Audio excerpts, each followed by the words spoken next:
La imagen que están viendo ahora es de una de las mejores tenistas del planeta. Como es común entre un juego y otro, ella estaba sentada descansando por unos segundos. De repente, un grito corta el estadio. Las cámaras no registran exactamente lo que ocurrió, pero cuando vuelven a filmar, la tenista Mónica Seles aparece llevándose la mano a la espalda, con el rostro congelado de dolor, intentando entender lo que acababa de suceder. En cuestión de segundos, el caos se apodera de la cancha. De repente se ve a hombres del público agarrando y dominando a un hombre. Los guardias de seguridad corren hacia el lugar, y Mónica tambaleándose se derrumba, porque en ese momento una de las mayores estrellas del tenis mundial acababa de ser apuñalada en medio de un partido. Ven conmigo, vamos a conocer este caso, que es uno de los mayores escándalos en la historia del tenis. La historia de una joven que vino de un país problemático y logró llegar a la cima del mundo deportivo, pero que junto a eso surgió una rivalidad con otra campeona que haría que ella sufriera este atentado. Hola mi gente bonita, yo soy Su y sean muy bienvenidos al canal. Si les gustan las historias bizarras, crímenes reales, conspiraciones y curiosidades extrañas, suscríbanse al canal y activen la campana de notificaciones. Así no se perderán nada. Denle like, comenten y compartan, porque todo eso nos ayuda mucho aquí, ¿vale? Y vamos al video. Y para entender cómo esta historia llegó a este punto, necesitamos retroceder un poco y conocer quién es la protagonista principal del caso de hoy. Mónica Seles nació en diciembre de 1973 en Novi Sad, en la antigua Yugoslavia. Y sinceramente, el lugar donde nació estaba muy lejos de parecer el inicio de la trayectoria de una futura leyenda del tenis. En toda la región solo había 4 canchas públicas de arcilla, y conseguir jugar en una de ellas, siendo una joven principiante, era prácticamente imposible. Entonces la familia Seles hizo lo que pudo. Al final, donde hay ganas, siempre encontramos una manera, ¿no? Su padre colocaba una red improvisada entre 2 autos estacionados en el condominio donde vivían, y fue allí donde Mónica empezó a entrenar.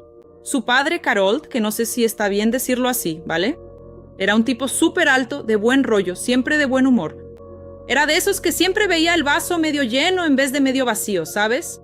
Trabajaba como caricaturista en un periódico local. No era entrenador profesional de tenis. No tenía formación formal como entrenador. De hecho, en realidad no entendía casi nada del deporte. Pero había algo muy valioso que él tenía. Era creatividad. Para mantener a su hija motivada, dibujaba a Jerry del dibujo animado Tom y Jerry, que era su favorito, en las pelotas de tenis. Y le decía a la pequeña Mónica que imaginara que ella era Tom persiguiendo a Jerry por la cancha. ¡Mira qué genial! Era su manera de transformar el entrenamiento en un juego. Pero había otro problema. No tenían mucho dinero y él solo había conseguido una raqueta de tamaño adulto que le había regalado un conocido. La raqueta era demasiado pesada para Mónica. Entonces el padre tuvo otra idea en común. Él le enseñó a Mónica a aplaudir con ambas manos a ambos lados, derecha y revés, para aquellos que no saben mucho de tenis como yo. La atleta sostiene la raqueta con su mano más fuerte, ya sea la derecha o la izquierda, y cuando va a golpear del lado más fuerte, la atleta golpea de frente. Cuando la pelota va al otro lado, hay que golpear con la parte trasera de la raqueta. Como el golpe de revés suele ser más débil, el backhand se hace sujetando la raqueta con las 2 manos para darle más fuerza y dirección al golpe. Como la raqueta era muy pesada, Mónica y su padre tuvieron la idea de hacer el forehand también con las 2 manos, lo que hacía que la pequeña jugadora diera un golpe mucho más fuerte que sus competidoras. Mira eso. Hasta hoy eso todavía llama la atención y es poco común. En aquella época, entonces, era prácticamente impensable, ¿verdad? Pero esa adaptación funcionó. Y funcionó también que a los 8 años, Mónica ya era la número 1 juvenil de Yugoslavia. Y a los 11 años, ganó el prestigioso Junior Orange Bowl en Miami, Estados Unidos. Y fue ahí donde su vida cambió. Eso porque en las gradas estaba Nick Bollettieri, uno de los entrenadores más famosos del tenis mundial, y él quedó impresionado con el talento de esa niña. Tan impresionado que le ofreció una beca para entrenar en su academia, en Estados Unidos. Solo había un detalle. Incluso con la beca, la familia no podía simplemente abandonar todo y mudarse de un país a otro de un día para el otro, ¿verdad? Entonces vino una decisión dolorosa. La familia iba a separarse para que Mónica pudiera intentar su carrera deportiva. A principios del 86, Mónica se fue a Estados Unidos con su hermano mayor, y ella tenía solo 12 años, gente. Miren eso. Los padres se quedaron atrás en Yugoslavia. Imaginen lo que eso significa para una niña de esa edad, ¿no? Apenas hablaba inglés, conocía así poquísimas palabras. Estaba rodeada de niños, de familias con dinero, mientras ella se sentía como si fuera una intrusa allí, ¿no? Por la barrera del idioma, tanto en el centro de entrenamiento no hizo amigas. Se quedaba aparte y a la hora de las comidas, Mónica comía sola. Y lloraba por las noches antes de dormir. Para empeorar las cosas, solo podía llamar a casa una vez al mes por el alto costo de las llamadas internacionales de la época. Esta generación de hoy en día no tiene idea de cómo ciertas cosas que son comunes hoy, ¿no? Eran tan difíciles antes. Hoy, en 5 segundos puedes estar hablando por videollamada con cualquier persona del mundo, usando solo tu Wi-Fi. La pobre chica pasaba todo el mes solo para poder oír la voz de sus padres. Pero volviendo, solo que cada mañana ella se despertaba, iba a las canchas, entrenaba y entrenaba y entrenaba, porque dentro de la cancha ella hablaba el idioma universal del tenis y nadie podía seguirle el ritmo a la chica. 9 meses después, los padres decidieron dejarlo todo y unirse a su hija. En Estados Unidos, Carol G dejó su trabajo de dibujante y pasó a entrenar a Mónica a tiempo completo.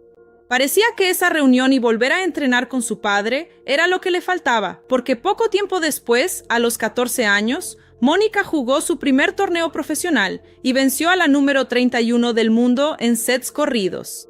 A los 15 años, firmó su primer contrato de patrocinio y se volvió profesional, y a los 16 entró en el prestigioso torneo de Roland Garros, que para nosotros, los brasileños, trae excelentes recuerdos por los títulos de nuestro gran campeón Gustavo Queiroz.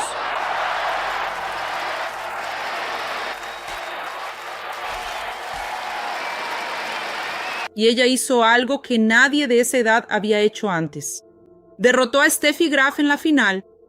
La misma Steffi a quien ella veía por televisión pocos años antes. La número 1 del mundo durante varios años consecutivos. La máxima referencia del tenis femenino. Mónica no solo ganó, ella dominó. Y de ahí en adelante parecía que nadie iba a poder detenerla, ¿verdad? En el 91 se convirtió en la número 1 del mundo más joven hasta entonces, quitando a Steffi Graf del primer puesto por primera vez desde el 87. Ese año, Mónica ganó el Abierto de Australia, Roland Garros y el US Open. Solo no disputó Wimbledon por una lesión. En el 92 ganó el Abierto de Australia. De nuevo, defendió el título en Roland Garros, venciendo a Steffi Graf.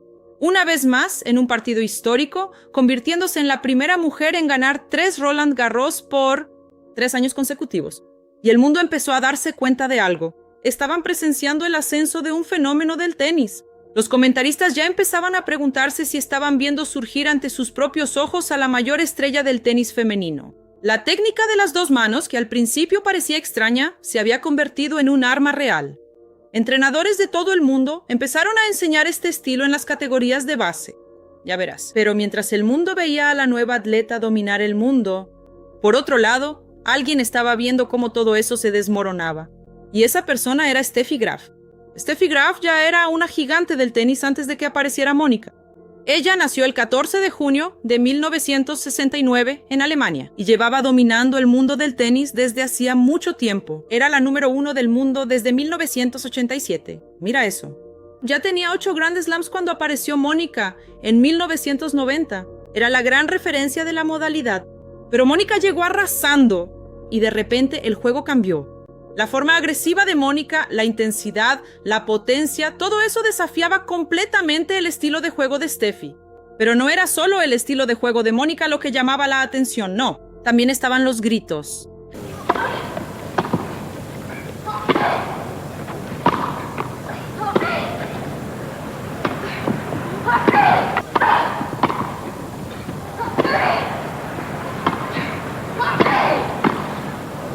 Ese grito que algunos tenistas hacen en el momento en que golpean la pelota, en esa época no era común, principalmente entre las mujeres, emitir esos sonidos durante los partidos. Pero Mónica lo hacía. Según ella, era un hábito que había surgido de forma natural desde niña, como reflejo del esfuerzo que hacía para mover una raqueta demasiado pesada para su propio cuerpo. Pero ese grito se convirtió en munición contra ella. Porque está ese asunto, ¿no?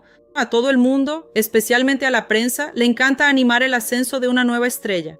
pero les gusta aún más ver la caída de quien está en la cima, ¿verdad? En Wimbledon, en el 92, los tabloides británicos empezaron a ridiculizarla, publicaban titulares burlones sobre sus gemidos. Intentaban convertir aquello en un espectáculo.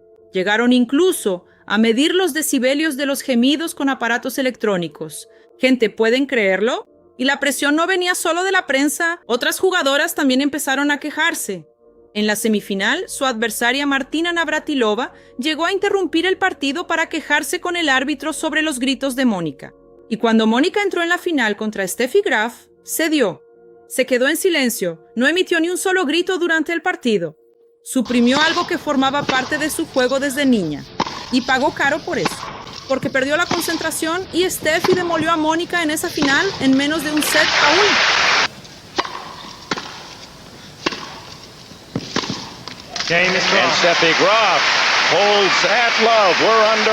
Años después, Mónica dijo en una entrevista que ese fue uno de los mayores arrepentimientos de su carrera, porque para agradar a los críticos se vio obligada a cambiar algo que era parte de su juego.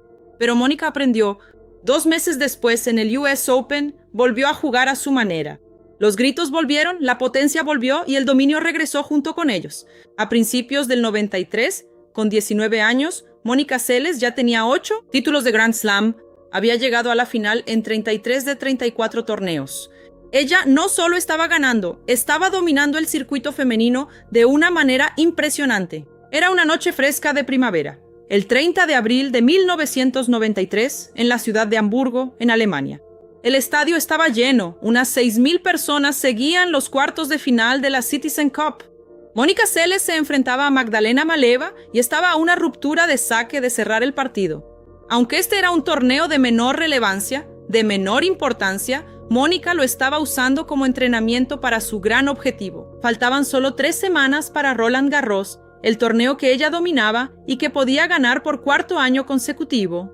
Entonces, durante el cambio de lado, Mónica se sentó al borde de la cancha, tomó una toalla y se inclinó hacia adelante para beber agua. Estaba de espaldas a las gradas. La barrera que había detrás era baja y la seguridad mínima. De repente, un grito aterrador y se retiró a través del estadio. Mónica sintió un dolor repentino y brutal entre los omóplatos. Ya verás. Ella se dio la vuelta y vio a un hombre con un cuchillo clavado en la espalda, y antes de que pudiera reaccionar, él saca el cuchillo e intenta apuñalarla de nuevo, gente. Fue en ese momento que los hinchas que estaban cerca se lanzaron sobre el hombre y lo inmovilizaron. Los guardias de seguridad llegaron, le arrancaron el cuchillo de la mano y lo arrastraron fuera del estadio. En las gradas, caos. En la cancha, conmoción. Mónica se llevó la mano a la espalda mientras la camisa se manchaba de sangre. Ella se quedó de pie, por un instante como aturdida, tratando de procesar lo que había pasado. Entonces Cayo fue llevado de urgencia al hospital. En el hospital, los médicos descubrieron que el cuchillo pasó a milímetros de la columna y de los órganos vitales. Milímetros. Mónica sobrevivió, pero nada volvería a ser como antes. Pero Dios mío, Zul, ¿quién es ese hombre? ¿Por qué alguien querría matar a la pobre Mónica? Tranquilo, que te lo explico. El hombre se llamaba Günther Parsch, un alemán de 38 años que vivía en la ciudad de Barsfeld. Que no sé si lo estoy diciendo bien, porque no hablo alemán, gente. Fue llevado a la comisaría y confesó todo a la policía. La motivación para el crimen era simple y monstruosa. Günther era un tipo raro, solitario, el tipo de persona que pasa desapercibida donde quiera que va. Pero bastaba con entrar en su cuarto para entender de inmediato que había algo profundamente mal con ese hombre. Las paredes estaban cubiertas de fotos de Steffi Graf, pósters, portadas de revistas, recortes de periódico, cintas VHS con sus partidos. Veía repeticiones de los partidos de forma obsesiva. Mira eso. Estudiaba sus gestos, su sonrisa, la forma en que levantaba los trofeos. Escribía cartas anónimas, cartas llenas de devoción. En una de ellas, llegó a enviarle dinero para que comprara un collar específico y lo usara durante los torneos. En su mente enferma, él creía que era amigo de ella o que tenía alguna relación cercana con Steffi. Para él, ella era casi una figura sagrada. Y cuando Mónica Seles le quitó el puesto de número 1 del mundo, él quedó completamente trastornado. Dejó el trabajo poco tiempo después. Pasó meses sin rumbo, obsesionado, cada vez más hundido en aquella fantasía. Se fue a vivir de favor a un cuartito en la casa de su tía. Cada victoria de Mónica era para él una injusticia. En su mente todos esos trofeos pertenecían a Steffi. Y esa obsesión empezó a tomar otra forma. Él empezó a seguir la agenda de Mónica, monitorear los partidos, estudiar sus hábitos, acompañar los torneos, hasta que llegó a una conclusión enfermiza. Si Mónica desapareciera, Steffi volvería a la cima. Y fue entonces cuando decidió actuar. En abril del 93, Gunther viajó a Hamburgo. Compró una entrada para ver el partido de Mónica en la Citizen Cup, llevando escondido un cuchillo de 20 centímetros bajo la ropa. Y el resto es historia. Puso su plan en acción. Allí, en el hospital, Mónica recibió atención de emergencia y, gracias a Dios, los médicos creían que se recuperaría al 100%. Físicamente, Mónica necesitaría meses de recuperación antes de siquiera poder levantar una raqueta de nuevo. Pero el daño mayor fue el psicológico, porque una cosa es sobrevivir a un ataque. Otra cosa completamente diferente es intentar entender el mundo después de eso. Y ahí vino una parte de la historia que indignó aún más a mucha gente, y te va a indignar a ti también. 6 meses después, Gunther fue juzgado en Hamburgo. La fiscalía pedía 2 años y 9 meses de prisión por intento de homicidio. Las pruebas eran abrumadoras. Él había perseguido a Mónica, comprado el cuchillo, atacado por la espalda e intentado atacar de nuevo. Pero, al final, recibió una condena de 2 años, pero para ser cumplida en libertad. Pueden creerlo, ¿verdad, gente? Así es. Sin prisión salió libre. El tribunal aceptó el argumento de que su estado mental impediría la plena caracterización de intención para intento de homicidio, y los 6 meses que él ya había estado detenido esperando el juicio fueron considerados suficientes por la jueza del caso. Imaginen el tamaño del shock para Mónica. El hombre que admitió haberla perseguido, admitió haberla atacado, admitió haber intentado hacerlo otra vez, volvería a casa libre, tranquilo y suelto. Y ella seguía presa del dolor, de la recuperación y del trauma, ¿verdad, mi gente? La reacción fue de indignación. Martina Navratilova, aquella atleta que se había quejado de los gritos de Mónica durante el partido, se puso del lado de Mónica. Se manifestó públicamente en contra de la decisión. Dijo que había algo profundamente equivocado en un sistema que permitía que alguien hiriera a otra persona con la clara intención de hacer daño. Y aún así saliera del tribunal por la puerta principal. Ella llegó a decir algo que en ese momento tuvo mucho impacto y que para mí tiene sentido. Que si alguien hubiera atacado a Steffi Graf para ayudar a Mónica, probablemente esa persona estaría cumpliendo cadena perpetua. Recuerda que Steffi Graf es alemana, que el ataque ocurrió en el torneo, en Alemania, y que el delincuente estaba siendo juzgado por jueces alemanes. O sea, mucha gente empezó a creer que ese caso también había sido tratado de forma diferente por cuestiones de nacionalidad. Mónica incluso demandó a la Federación Alemana de Tenis, alegando una grave falla de seguridad. Pero como el proceso se llevó a cabo en la justicia alemana, ella perdió la demanda. Y como si fuera poco, todavía tuvo que hacerse cargo de los costos judiciales. 5 semanas después del ataque, Steffi Graf ganó un torneo y recuperó el puesto de número 1 del mundo. Y de forma cruel, parecía que el plan de Gunther había funcionado perfectamente. Él consiguió lo que tanto quería. Y además, no iba a pasar ni un solo día en la cárcel por eso. Es importante dejar claro que Steffi Graf no tuvo ninguna culpa de todo esto, pero simbólicamente, el resultado era devastador. En los meses siguientes, Mónica intentó actuar como si todo estuviera bajo control. Se volcó en la fisioterapia, hizo planes para volver al US Open pocos meses después e intentó seguir adelante. Para quienes la veían desde fuera, parecía que estaba manejando bien todo esto, pero en realidad estaba sufriendo mucho por dentro. No podía dormir porque cuando cerraba los ojos revivía todo. El cuchillo, el rostro del agresor, el trauma, el miedo. Mónica desarrolló trastorno de estrés postraumático. Empezó a tener pesadillas recurrentes, flashbacks del ataque. Sentía pánico solo de imaginar volver a una cancha rodeada de miles de rostros anónimos. Ella necesitaba algún tipo de alivio, alguna distracción, alguna forma de escapar de eso, aunque fuera por unos minutos. Y encontró eso en la comida. Comía compulsivamente en un intento de encontrar algún consuelo. No se trataba de hambre, era anestesia emocional. Solo que, con el tiempo, además del peso psicológico, llegó también el peso físico. Y la prensa, como tantas veces hace, eligió el camino más cruel. Empezaron a publicar las peores fotos, a explotar el cambio en su cuerpo, a transformar su dolor silencioso en titulares. ¡Qué grupo de gente sin escrúpulos! Y como si todo eso no fuera suficiente, el padre de Mónica fue diagnosticado con cáncer de estómago. Aún así, Mónica no se rindió. Empezó a trabajar como psicóloga deportiva, comenzó a enfrentar el trauma de frente, a revisar los recuerdos y a enfrentar los desencadenantes. Multitudes, movimientos bruscos, ruidos fuertes, el simple hecho de estar en una cancha llena de gente ya era suficiente para desestabilizarla. Físicamente, la recuperación también fue lenta. Durante un tiempo, Mónica ni siquiera podía peinarse sin sentir dolor. Solo pudo volver a sostener una raqueta más de un año después. Poco a poco, fue regresando a los entrenamientos, muy despacio. Durante todo ese proceso, su padre estuvo a su lado, incluso luchando contra el cáncer. A veces, él orientaba a Mónica por teléfono durante los torneos. Pero ese regreso tenía un precio cruel. Cada viaje para entrenar significaba estar lejos de él. Él murió 2 años después del diagnóstico. Mónica Seles volvió al tenis profesional 27 meses después del ataque. Su primer torneo fue el US Open, su primer partido de Grand Slam desde Hamburgo. Cuando Mónica entró a la cancha, el estadio se vino abajo. Miles de personas se pusieron de pie animando, la gente con carteles gritaban su nombre. Algunos incluso lloraron de emoción. La seguridad ahora estaba reforzada, guardias al lado de los bancos de los atletas, detectores de metales, protocolos reforzados. Y Mónica respondió de la manera que sabía, jugando mucho. Partido tras partido fue recordándole al mundo que ella era, hasta llegar a la final, y el destino quiso que, del otro lado de la red, estuviera Steffi Graf. Las dos no se enfrentaban desde antes del ataque. Ahora estaban frente a frente otra vez ante 23,000 personas. Mónica estuvo cerca de ganar el primer set. En el segundo set, arrasó 6-0. Pero en el tercero, Steffi reaccionó y ganó. Mónica perdió la final. Pero ese día, el marcador era casi secundario, porque después de todo lo que había vivido, ella estaba allí, de pie, compitiendo al más alto nivel, nuevamente. 4 meses después, Mónica ganó el Abierto de Australia, su 9º Grand Slam.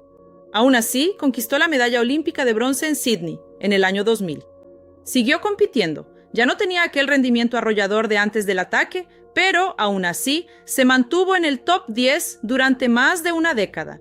Pero las lesiones se fueron acumulando y en 2008, a los 34 años, Mónica Seles anunció oficialmente su retiro. Y mucha gente siempre se preguntará hasta dónde podría haber llegado Mónica en el deporte si aquel ataque nunca hubiera ocurrido. Mónica nunca quiso ser vista solo como una víctima. Ella quería ser recordada por todo lo que construyó y sinceramente eso es lo que hace que esta historia sea tan dura y tan impresionante al mismo tiempo. Porque es un deporte que le falló, en un sistema de justicia que le falló y después de un trauma que podría haberlo terminado todo, Mónica Seles aún encontró fuerzas para regresar. Hoy, Mónica sigue siendo un símbolo de fortaleza mucho más allá de las canchas. Después de todo lo que enfrentó, transformó su propio dolor en voz. Hablando abiertamente sobre salud, trauma, en 2015 participó en una campaña nacional de concientización sobre el trastorno por atracón, grabando comerciales y hablando abiertamente sobre la vergüenza que sintió durante años para ayudar a otras personas. Al final de cuentas, el legado de Mónica no está solo en los títulos que conquistó, sino también en el coraje que tuvo para reconstruirse frente al mundo entero, ¿verdad, mi gente? Entonces eso es todo, gente. Qué historia al mismo tiempo horrible, pero también una historia de superación increíble. Si te gustó la historia del canal, ya suscríbete aquí y deja tu like. Comenta y aprovecha para compartir. ¿Y para quiénes? Si alguien necesita inspiración, compártelo ya, ¿vale? Y estén atentos para el próximo video. Nos vemos.